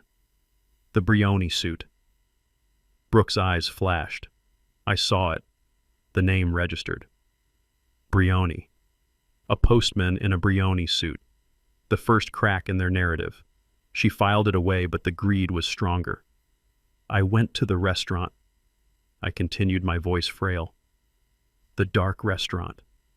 And I was so upset. I came home, and the envelope, it was gone. Just gone. Gone! Brooke's voice was a sharp squeak. She forgot to sound sympathetic. You mean, you lost it? You just lost it?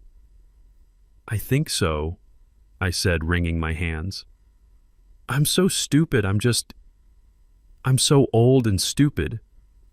No, Isaiah, you're not stupid, Brooke said, her voice sliding back into its silken sheath.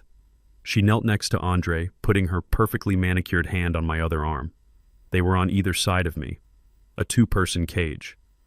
We just need to help you retrace your steps. This check, it's vital we know the amount, so we can, cancel it with the bank. Yes, Andre said a little too quickly. The amount, Dad. Try to remember, for the bank, how much was it? This was the moment, the hook, the line, the sinker. I looked up, my eyes wide and lost. The amount. Oh dear, that's the worst part. I can't quite. It was a lot. I'd been saving for so long. I wanted to set you up for your new life. Brooke was barely breathing. She was leaning so close I could smell the faint scent of coconut from her sunscreen. How much, Isaiah? Try to remember. Was it $10,000? I shook my head, my eyes squeezed shut. No more than that. 50,000. Andre pushed his voice tight. I don't think so, I whispered. I think it started with a T, or no, wait. Was it 2,000? Brooke's face fell. I saw it. The mask slipped. The disappointment was so naked, so profound, it was almost comical. 2,000. All this for 2,000. No, wait, I said, my eyes flying open as if in a sudden painful jolt of memory. That's not right. Two. Oh Lord, I'm so confused. I think it was 2 million. The silence in the room was absolute. It was so quiet I could hear the hum of the refrigerator in the kitchen. Brooke made a small sound in the back of her throat, a gasp that was swallowed before it could become a scream. Andre's hand, which was still on my knee, tightened like a vice. His knuckles went white. 2 million, he repeated. His voice was a strangled whisper. I think so, I said. I let the tears, real tears of rage, well up in my eyes. I think I lost a $2 million check. I've ruined everything. I'm just an old fool, Andre. A confused old useless fool. I buried my face in my hands, sobbing, but I was sobbing to hide the smile. Through my fingers I watched them. They weren't looking at me. They were looking at each other. The mask of concern was gone. The fake sympathy had evaporated. Their eyes were wide, blazing nakedly, terrifyingly alive, with a greed so profound it was ecstatic. They weren't looking at a father. They weren't looking at a heartbroken old man. They were looking at a senile, walking, talking lottery ticket. Dad, Andre said. His voice was trembling, but not with concern. It was trembling with adrenaline. Dad, it's okay, don't cry. Brooke was the first to recover. Her face smoothed, her eyes narrowed. She was calculating. Isaiah, she said, her voice now a thick, heavy syrup of kindness. It's all right. This is not your fault. This just proves what we were worried about. She stroked my arm. You're clearly under too much stress. You can't be expected to manage things like this on your own. It's too much for you. But the money, I whimpered. 2 million. Shh, Andre said, joining in. We'll find it, Dad. We'll search the house. We'll call the bank. We'll handle it. He looked at Brooke. A silent, perfect communication passed between them. We're home now, Andre said, his voice full of a new terrible strength. We're going to take care of you. From now on, we'll take care of everything.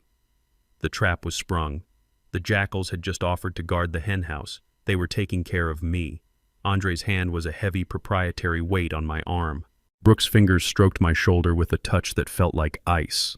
They were kneeling, a perfect portrait of loving concern, but their eyes were shining, They were looking at each other over my head, their faces glowing with the ecstatic, terrible light of $2 million. "Dad," Andre said, his voice a thick, comforting syrup. "You're so tired. You're so worried. Don't you think about that check? Don't you worry about a single thing. We're home now. We'll handle it all." "But $2 million?" I murmured, letting my voice crack and tremble. "It was all I had saved for you, son. For you and for Maya." I felt Brooke's fingers tighten on my shoulder. I saw her eyes narrow for just a fraction of a second. Maya, my granddaughter. The trust fund I'd mentioned for her was not part of their plan. "Shh, Isaiah," she cooed, her smile snapping back into place. "It's all right. We will find it. We just need to help you remember." And her voice was kind, the voice you use for a child or an idiot. "Where were you before you went to the restaurant? The fake restaurant. The fake restaurant." I repeated, my eyes wide as if the concept was too complex. "It was fake." "No," Andre said, shooting Brooke a look of pure, venomous fury. He was furious she'd let it slip. "She means the restaurant you thought it was at. Dad, just think. Your suit. You said you had it in your suit." "My suit," I repeated, grasping the word like a lifeline. "Yes, my good suit, the Brioni." Brooke's eye twitched again at the brand name, a postman in a Brioni suit. The detail didn't fit her narrative, but the greed was stronger. "I came home," I said, my voice distant, gazing at the cold fireplace. "I was so sad, I took it off. I think I put it in the closet." "Okay, Dad," Andre said, standing up. He was vibrating with impatience. "Okay, good. That's good. We'll look. I'll go check the closet right now." "No," I said. I grabbed his wrist. My grip was sudden and stronger than a frail old man should be. They both froze. I saw their eyes meet again. He's stronger than he looks. I immediately let my hand fall away, making it tremble. "No," I whispered as if ashamed. "I remember now. I didn't put it in the closet. I had it. I was angry." "Angry?" Brooke's voice was sharp as scalpel. "Why were you angry, Isaiah?" "Because," I said, letting the tears well up, the real tears of rage and humiliation. "Because I missed it. I missed my son's wedding. I thought if I missed the wedding, you didn't need the gift. I thought it was all spoiled." Andre's face went chalk white. "Dad, what are you saying? What did you do?" I didn't answer him. I just pointed a trembling finger toward the old mahogany desk where I kept my postman checkbook. I was sitting right there. I had the envelope in my hand. I was so confused. "Isaiah," Brooke said. Her voice was no longer a coo. It was a low, dangerous command. "Where is the envelope?" I pushed myself up from the armchair, a performance of frail, aching joints. "I think I put it in the trash." "The trash!" Andre yelped. He didn't walk. He sprinted. He dove into the kitchen. I heard the metal lid of the kitchen bin clang against the wall. I heard the frantic, wet sound of him digging through the coffee grounds and vegetable peels. "It's not here," he screamed. His voice was a high-pitched panic. "Dad, the trash is empty. The garbage truck. It must have come this morning." Brooke's face collapsed. For one beautiful second I saw the real her, a mask of pure reptilian rage. She looked at me, her mouth a thin white line. "You stupid, old," she began, her voice a low hiss. "No," I said, cutting her off, my timing perfect. "No, not the kitchen trash. I was at the desk. I used the small one." I pointed to the elegant leather-bound wastebasket next to my desk. They moved as one. It was a blur. They both lunged for it, nearly knocking each other over. Andre got there first. He grabbed the small basket, upended it onto Lucille's rug. A few crumpled receipts, a tissue, and nothing. It was empty. It's gone," Andre whispered, staring at the small pile of trash. He looked at me, his eyes wild. "Dad, where is it?" "I don't know," I whimpered. Oh, wait." I shuffled over to my desk. I pulled open the top drawer, the one that was messy, the one full of old pens, paper clips, rubber bands. "I think I tore it up," I said, my voice barely audible. "But I didn't throw it away. I kept it. Right here. I reached into the back of the drawer and pulled out a small white envelope. They both stopped breathing. I opened the flap and poured the contents into my trembling palm. A small pile of confetti, blue and white, high-security paper, the remains of $2 million. Andre stared at my hand. Brooke just stared. I was just so upset. I whispered, my voice breaking with a perfect imitation of confused grief. I just tore it up. I thought it was just junk mail. Just little pieces. Brooke let out a sound. It was not a word. It was a high-pitched, strangled keening like an animal caught in a trap. You, she whispered. You tore it. It was just a mistake. I whimpered, playing my role to the hilt. It was just $2,000, wasn't it? I can write you another one. I have my checkbook. I began to shuffle back toward the desk. 2,000. Andre's voice wasn't a whisper. It wasn't a question. It was a roar. It exploded out of him, a sound of such profound, agonizing loss that it rattled the photo frames on the mantel. 2,000! He screamed, his face turning a dark, mottled purple. Brooke was on her knees, frantically snatching the pieces from the rug where I'd accidentally dropped them. Andre, look, she shrieked, her voice cracking. This H. This M. Andre. He's right. Oh my God, look at the number. Andre snatched the pieces from her. His hands were shaking so violently he could barely hold them. He held two of the scraps under the dim lamplight. I saw the piece he was holding. It had a 2 followed by 3 zeros, and another piece right next to it with more zeros. No, Andre whispered. No, no, no, no. He turned to me. His eyes were no longer filled with fake concern. They were the eyes of a wolf. He grabbed me by the shoulders of my old sweater, shoving me back. Dad, what did you do? That wasn't 2,000. That was $2 million. You tore up $2 million. His shout echoed through the small, quiet house. Brooke just sank to the floor, not in a faint, in a boneless heap. 2 million, she was saying over and over again, her voice dead. He tore up 2 million. 2 million. I let my jaw drop. I looked at him, my eyes wide with a perfect mask of senile terror. 2 million, son.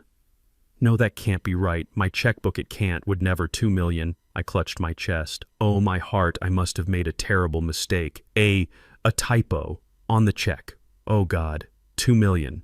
My confession was the final nail. Andre let go of me, shoving me back into the armchair. He was panting, his eyes wild. He looked at Brooke, who was still on the floor, rocking. He looked at the confetti in his hand. He's lost it, Andre said. His voice was flat, dead. All the rage was gone, replaced by a terrifying, cold resolution. He's completely gone. He doesn't even know what he's doing. Brooke looked up at him.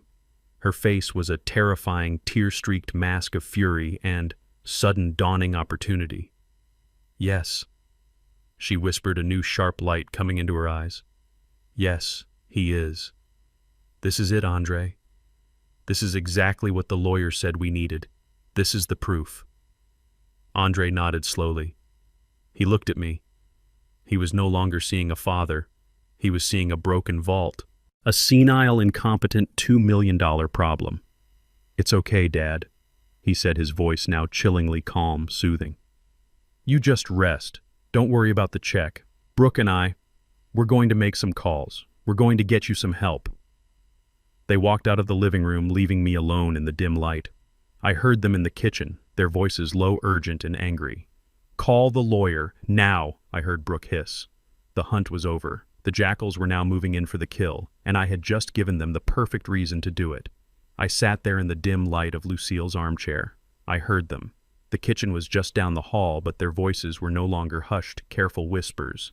They were sharp. They were angry. He tore it up, Brooke hissed. Her voice was a low, violent vibration. He sat right in that chair, looked you in the eye, and tore up $2 million. That's senile, malicious. I cannot believe this. What do we do? Andre's voice was high, panicked. What can we do? It's gone. He tore it up. He admitted it. My God. Brooke, 2 million. Stop panicking, Andre, she snapped. Her voice turned cold, precise, calculating.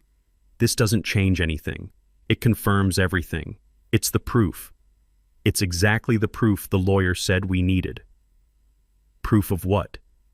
That he is mentally incompetent, that he cannot manage his own affairs, he is a danger to himself. He just destroyed a fortune. Andre, call the lawyer, the one my father recommended. Call him now. Tell him the primary incident just happened. Tell him we're executing the plan. I heard the beep of a phone being unlocked. They weren't even trying to hide. They believed I was deaf, as well as senile. They believed I was just a piece of furniture in the next room while they calmly, coldly decided my fate. The father in me, the one who had held Andre's hand as he learned to walk, was dead. The chairman was listening, and he was pleased. The trap was sprung. They came back into the living room. The performance was over. Brooke's face was no longer soft with that fake syrupy concern. It was a hard white mask of fury.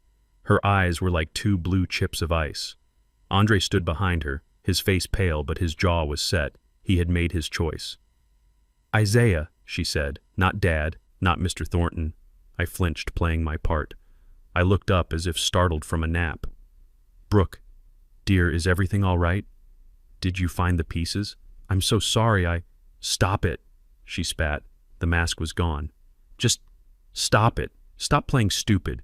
You know what you did? You tore up our future. You tore up Maya's future." "Brooke," Andre said, grabbing her arm, "not like this. We agreed. We're doing this to help him." "No," she said, shaking his arm off. "I'm done helping. I am done being polite. I have been patient. I have coddled this postman for 2 years waiting for you to handle it. And now he burns $2 million in a wastebasket because he's foggy." She was pacing now, a caged animal. "This ends today." I watched her, the real her. The Hamptons lineage and the private equity father were all just cheap costumes. This was the truth. This was the gutter she had crawled out of. "Brooke," I whispered, my voice trembling. "I don't understand. I said I was sorry. It was a mistake. I thought it was 2000. Andre stepped forward. He put his hands on his hips. He was no longer my son. He was her husband. He was her accomplice. "Dad, Bob," he said. His voice was cold, devoid of all emotion. She's just upset. We are both upset, but she is right. This incident with the check, it's the final straw." "Final straw?" I repeated, my voice small. "We've been worried about you for months, Dad," he said, weaving the narrative I had so carefully fed him. "Ever since you started forgetting things. The missed wedding, that was the big one. We thought we could manage it. We thought we could help you, but this—" he gestured wildly at the desk, at the confetti on the floor. "Tearing up $2 million. You're a danger to yourself. You're a danger to your own finances." He was pacing now, just like her. "What if you'd done that with the house, Dad? What if you'd forgotten and signed the deed over to some telemarketer? You could lose everything." Brooke crossed her arms, a smug, cold look of victory on her face. "He's right, Isaiah. You need supervision. You need professional help. You cannot be trusted with your own money anymore. You just proved it." I looked from her face to his. "Andre, supervision. What are you saying? This is my house." "It is your house, Dad," Andre said, his voice hard.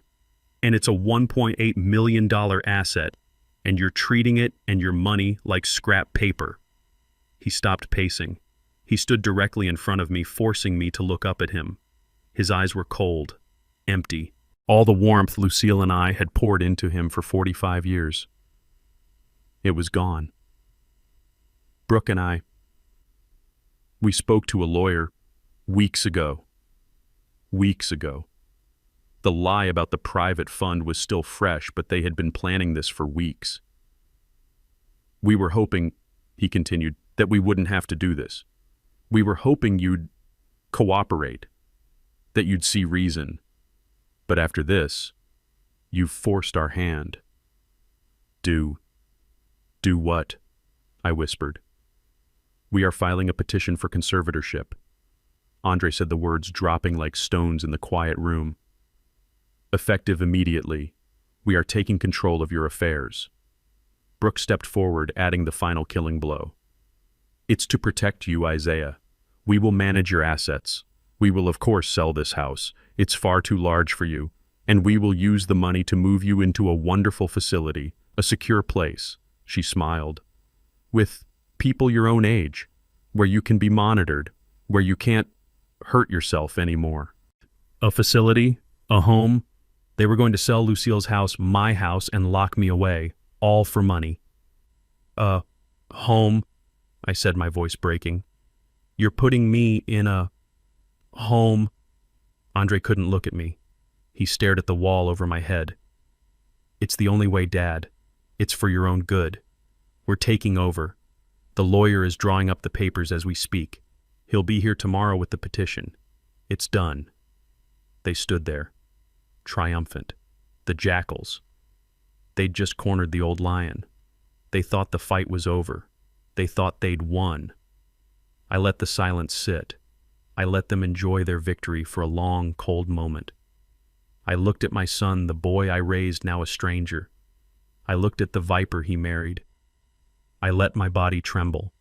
I looked up, my eyes wide and full of fear. A lawyer tomorrow, I said, my voice a frail whisper. Oh dear, that's so sudden. I guess I should call my lawyer too then. Brooke actually laughed, a short, ugly barking sound. Your lawyer? What lawyer, Isaiah? The guy who wrote your 1995 will. He's probably dead just like your mind. It doesn't matter who you call. It's done. We're in charge now. I nodded slowly. I looked down at my hands. Oh, he's not dead, I whispered as if to myself. No, he's very much alive. He's very good. I should call him. I should call Jules. Andre frowned. Jules? Who's Jules? Julian Griffin, I said, still whispering. My old friend. He handles my paperwork. I think I should call him. Brooke rolled her eyes and turned away, dismissing me. Call whoever you want, old man. It won't change a thing. Call whoever you want, old man, Brooke scoffed. She turned her back on me, a gesture of pure final dismissal. It won't change a thing. Andre, let's go to the kitchen. We need to call my father and tell him the good news. He'll be so relieved we're finally handling this. Good news, I whimpered, the tremor in my voice perfectly rehearsed, putting me in a home. It's good news for us, Isaiah, she said without even looking back. It means we can finally move forward. Andre hesitated. He looked at me, his face a mask of conflict. I saw a flicker of something. Guilt. Pity it didn't matter. It was too weak. He turned and followed his wife. Brooke, wait. At that exact moment, the doorbell rang. It wasn't a gentle knock. It was a sharp, clean, authoritative chime. Andre and Brooke froze in the hallway. Who is that? Brooke snapped, clearly irritated by the interruption to her victory. Are you expecting someone? I blinked, my confused mask firmly in place. Oh, I don't think so, unless that's Jules. Oh dear, I did call him. I told him I was in trouble. He gets so worried. You called your friend, Andre said, exasperated. Dad, we're handling this. You can't just call. God, he's probably some other old man from the post office. Just stay there. I'll get rid of him. The doorbell rang again. 2 sharp chimes. Ding dong, impatient. Andre marched to the front door and pulled it open. I was facing the hallway. I couldn't see the person on the porch, but I could see my son's reaction. He just froze. He didn't speak. He just stood there, his hand still on the doorknob.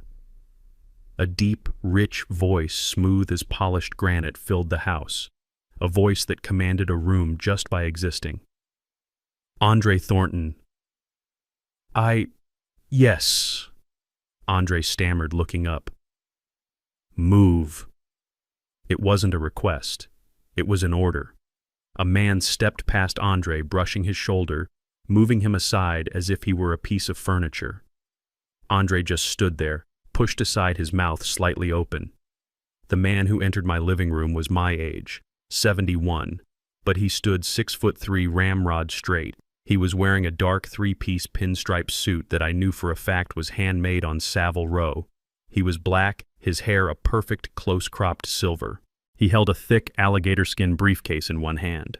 His eyes, sharp and assessing, swept the room in a single dismissive glance. He took in the cozy furniture. He registered Brooke, who was standing in the kitchen doorway, her arms crossed. He ignored her completely. His gaze landed on me, still cowering in the armchair. Instantly, the hard corporate mask on his face melted into one of genuine warm concern. He walked right past Andre and Brooke. He knelt by my chair just as Andre had done an hour before, but there was no acting in it. This was real. "Zay," he said, his voice now full of a deep, resonant warmth. He took my hand in both of his. "I came as soon as I got your message. Are you all right? Did they touch you?" "Jules," I whispered, letting a tear, a real one this time, roll down my cheek. "I'm so glad you're here. They're scaring me. They said they're putting me in a home." Jules's head snapped up. He looked at Andre and Brooke. The warmth was gone. His eyes were not just cold, they were arctic. "What?" he said, his voice a low, dangerous rumble. "Did you say to him?" Brooke, who was used to being the most intimidating person in any room, found her footing. She stepped forward, trying to reclaim her dominance. "I don't know who you are," she said, her voice dripping with disdain. "But this is a private family matter. You need to leave." "A family matter," Jules repeated, as if tasting a foul word. He stood up slowly, rising to his full, imposing height. He seemed to fill the small room. He looked down at Brooke, and for the first time I saw her actually take a step back. "This," Jules said, "stopped being a family matter the moment you decided to commit conspiracy to defraud. This is now a legal matter." "Conspiracy."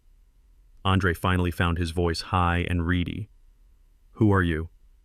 "We're trying to help my father. He's not well. He just tore up a $2 million check." Jules actually smiled. It was not a kind expression. "He told you about the check?" Jules said, glancing at me with something like admiration. "Oh, Zay, you're better than I thought. You baited the trap perfectly." "What?" Andre said, his face a mask of confusion. "He tore it up because he's senile," Brooke shouted, her voice shrill. "He's incompetent. He just admitted it." "Incompetent," Jules said. He walked over to my desk, placed his alligator briefcase on the polished wood, and clicked the heavy brass latches. Snap. Snap. "That is a very specific, very dangerous legal term, young lady. A term that carries penalties for false filing. You'd better be able to back it up." He pulled out 3 thick-bound documents. "These," he said, dropping them on the table, thud, thud, "are full cognitive and psychiatric evaluations. From Dr. Mendez of UCLA, Dr. Singh of Cedars-Sinai, and Dr. Kaplan, the chief of geriatric psychology at Johns Hopkins, who was flown in privately 2 days ago." Andre's face went slack. "Flown in, all 3, Jules continued, "state under oath that Mr. Isaiah Thornton is not only perfectly competent, but possesses a financial and strategic mind in the 99th percentile for any age group. So I ask you again, what was that you were saying about him being unwell?" Brooke's face was white. "Dr. Kaplan flown in. Who are you? How could you—" Jules turned to Andre. He ignored Brooke. He focused on my son. "Andre," he said, "your father, in his simple way, he forgot to introduce me." He reached into his breast pocket and pulled out a heavy, cream-colored business card. He didn't hand it to Andre. He flicked it. It spun through the air and landed perfectly on the coffee table in front of him. Andre stared at it. Brooke, trembling, snatched it up. She read it aloud, her voice a reedy, strangled whisper. "Julian Jules Griffin, Chairman and CEO, Griffin Thornton Logistics." She looked up, her eyes wide with a dawning, uncomprehending terror. "Griffin." "Tran Thornton, as in GT Logistics, the defense contractor, the one that's worth $500 million, give or take a few million," Jules said, adjusting his cufflink. "I'm Griffin. He pointed at me, still sitting in the armchair. "Is Thornton. I'm the CEO.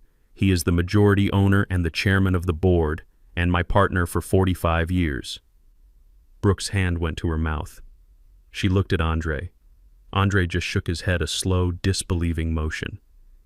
He looked at me, at the man he thought he knew, the man in the old sweater, the man he'd just tried to have committed. "Dad," he whispered. His voice was broken. "Dad, what is he talking about?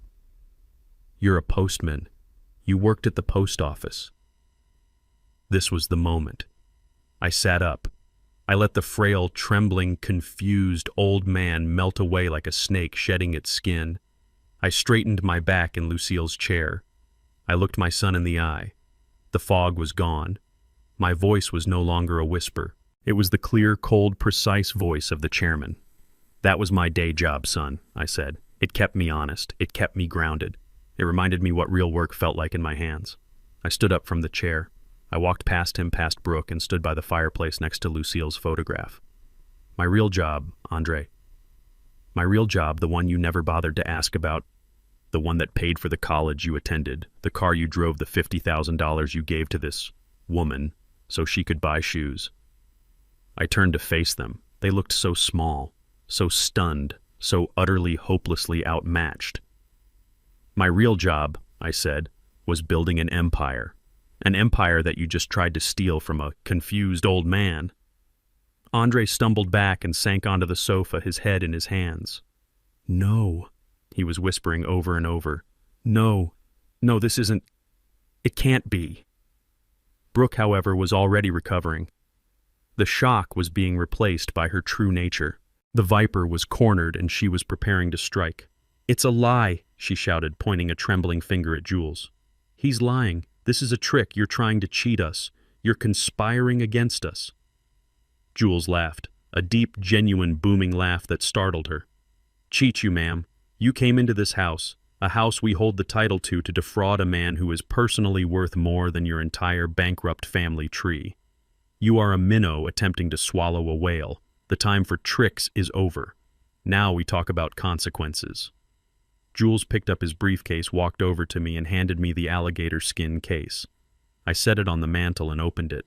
Andre looked up, his face ashen. "Dad, please. I didn't know. I just thought you were sick." "That," I said, pulling out the first file, the Kroll report, "is the biggest lie of all. You did know. You knew I was your father. And that should have been enough."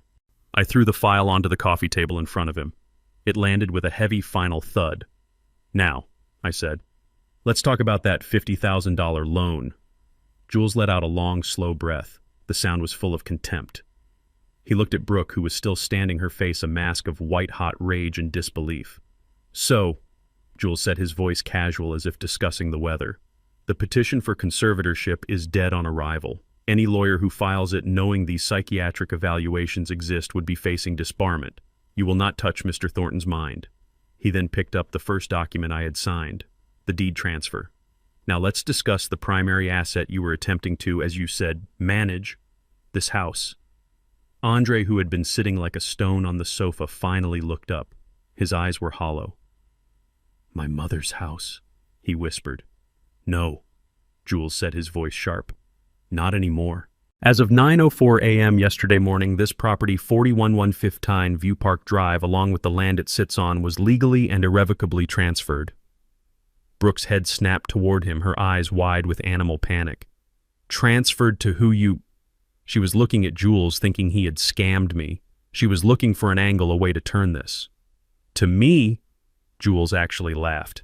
"No, Ms. Davenport, not to me. Mr. Thornton is far too intelligent for that. He transferred it into the Maya Thornton Irrevocable Education Trust." The name hung in the air. Maya, my granddaughter.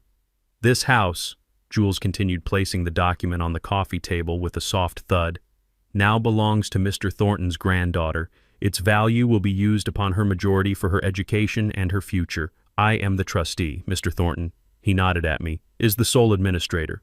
You, Andre Thornton, and you, Brooke Davenport, are explicitly barred from residing here. You are barred from using this property as collateral, and you are barred from receiving 1 single cent from its eventual sale. You have no claim. You have no rights. You have no standing." You gave it away," Andre stammered, his voice cracking. "You gave my inheritance to a child." I finally spoke. I hadn't moved from the fireplace. My voice was low and it cut through the room like a cold wind. "I did not give it away, Andre. I secured it. I secured Lucille's legacy. I secured it from you."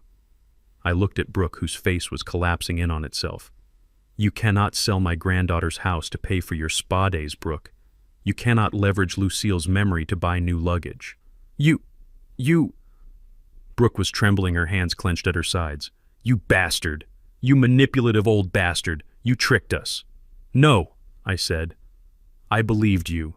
I believed you when you told me who you were, and now, we move on to your finances." Jules did not miss a beat.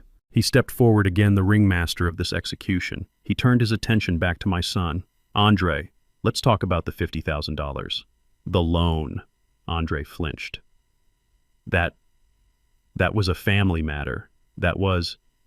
He gave me that. It was a gift. A gift for the wedding. A wedding he wasn't invited to, Jules asked, his voice silky. A wedding you lied about. No, I don't think any court in the world would see that as a gift. Mr. Thornton recalls it as a loan you promised to repay when the fund cleared. A loan, Jules's voice dropped, you swore on your mother's memory to return. I watched Andre flinch, the color draining from his face. He remembered. Good. Jules slid the second, thinner document onto the table. It was the promissory note. This is a legal formal demand for immediate repayment. $50,000 plus 8% compounded interest retroactive to the date the check was cashed by your wife. The total as of today is $53,478. It is due now. I can't, Andre whispered, his eyes darting to Brooke. I don't have it. You know I don't have it. Oh, we know, Jules said. We know exactly where it went. Kroll is very, very good. $18,450 to American Express. Your wife's card, not yours. $12,000 to Saks Fifth Avenue. $10,000 for 2 first-class tickets to Bora Bora. And $9,550 in cash from an ATM at the LAX International Terminal. Jules leaned in. We have the timestamps, Andre. You cashed your father's check and paid for your honeymoon in the same afternoon. Andre looked at Brooke, a new sick horror dawning on his face. You told me your parents paid for the flights. You told me the Saks card was a wedding gift. Brooke was trapped. She didn't even look at him. She just stared at Jules, her eyes full of hate. It doesn't matter, she spat. We're married. It's our debt. My parents will help us. My father will handle this. He'll write a check. This is nothing to him. Your father, Jules said as if savoring the words. Franklin Davenport, the private equity man. He opened the third thickest binder, the Kroll report. This, Jules said, is fascinating reading. Franklin Davenport filed for Chapter 7 bankruptcy 24 months ago. Total outstanding liabilities. $412,000. He lost the house in Greenwich. He lost the cars. The private fund you mentioned, Andre. It's a defunct LLC registered in Delaware. Its last known bank balance was negative $3,200. He let that sink in. Your in-laws are frauds, Andre. They are bankrupt. They are living on high-interest credit cards and fumes. They are con artists. That's a lie. Brooke lunged forward, trying to grab the report. My father is... Jules didn't even flinch. He simply moved the binder out of her reach. Your father is a broke, desperate man who saw your husband as the heir to a $1.8 million house. He saw your father-in-law as a senile, easy mark. You weren't merging families, Ms. Davenport. You were attempting a hostile, fraudulent takeover of a man's life, and you failed. Brooke stumbled back as if she'd been struck. She sank onto the ottoman, her hands covering her face. She wasn't making a sound. Andre, my son, just sat on the sofa. He was pale. He looked hollow. He looked at me, his eyes dead. Dad, he whispered, his voice broken. Why? Why did you do this all these years? You had everything. You were rich. You watched me. You let me. You could have helped. I looked at him, my son, still a child, still blaming me for his own choices. Helped, I said. My voice was cold. It came from the 72nd floor of my tower. I did help you, Andre. I gave you a college education free of debt. I gave you this home to grow up in. I gave you a good name. I gave you $50,000 in cash the very moment you asked for it. I paused, letting the words hang in the air, and, I said, I was prepared to give you this. I reached into my pocket, the pocket of my old postman's sweater. I pulled out the small white envelope, the one with the confetti. I walked over to the coffee table and turned it upside down. The tiny, torn pieces of the $2 million check scattered across the Kroll report. Brooke's head snapped up, her eyes red and swollen, fixed on the pieces. "The check," she whispered. "It was real." "It was real," I said. "It was my gift to my son. It was his inheritance, Andre. It was his foundation. It was his freedom. It was the money he needed to stand on his own 2 feet, free from you, Brooke. Free from your fraudulent, bankrupt family." I looked at Andre. His face was a wreck of shame and agonizing regret. "I was going to give it to you at the wedding," I said. "But you didn't want a father at your wedding. You wanted a victim. You gave me the wrong date. You conspired with this stranger to have me declared insane, to steal my home, my mother's home. You did that." I pointed to the front door. "Get out. Dad, please."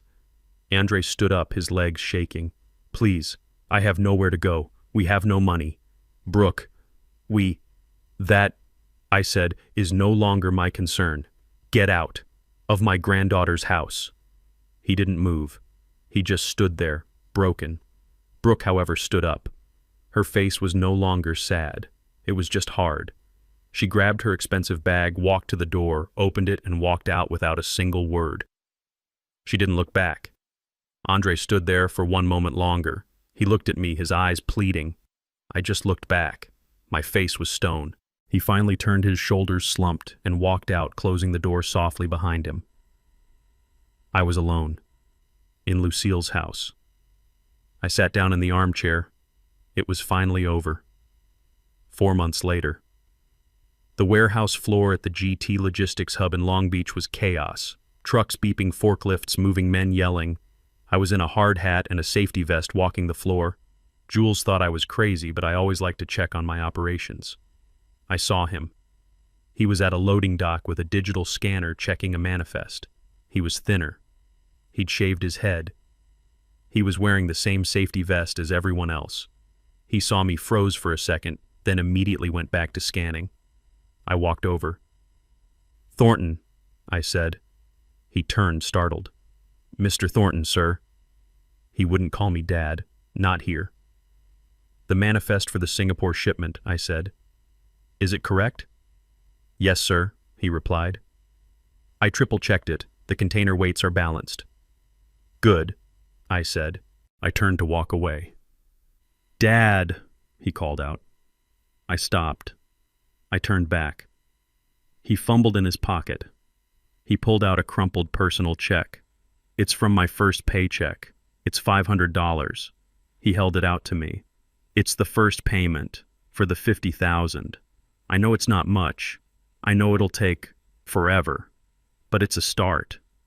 I looked at the check. I looked at his hands. They were rough, calloused. For the first time in his life, he had calluses. I didn't take the check. Jules Griffin set up an education trust for Maya. You will deposit that check and every check after it into that account. You are not paying me back, Andre. You are paying her back. For the future, you tried to steal from her. He looked at the check in his hand, then back at me. His eyes were stinging. He nodded. "Yes, sir." "Brooke," I asked. She finalized the divorce last week," he said, his voice low. "She moved back east with her parents." I nodded once. "Good. Now get back to work. That shipment is late."